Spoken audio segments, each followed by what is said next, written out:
Insta বা Facebook scroll করতে করতে কোনো না কোনো এক রিলে আমি আর মাছের একটি ভিডিও দেখতে পাই। সেই ভিডিও দেখার পর আমার যে কি মারাত্মকভাবে আর মাছ খেতে ইচ্ছে করছে, বাপরে বাপ।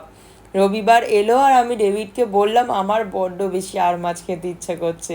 কিন্তু তোমরা তো জানোই যে ডেভিড ইলিশ, চিংড়ি আর কাতলা ছাড়া কোনো মাছই সেরকমভাবে খায় না, আর মাছ চেনে না বললেই চলে। তাই আমি আশা ছেড়ে দিয়েছি বলা যেতেই পারে। বললাম যেই মাছটা ভালো পাবে সেটাই এনো।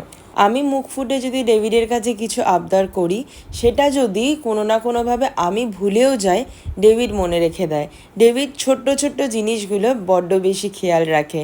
আর সেই রকমই রবিবার দিনকে যখন ও বাজার করতে গিয়েছিল, আমার জন্য আর মাছ এনেছিল। রবিবার দুপুরবেলা ভাতের পাতে হয়েছিল ডাল, সাথে পটল ভাজা, একটা পাঁচমিশালি সবজি, কারণ শাক সবজি এক সপ্তাহের পরে তো খেতেই হবে, সাথে একদম রসিয়ে কষিয়ে আর মাছের ঝাল।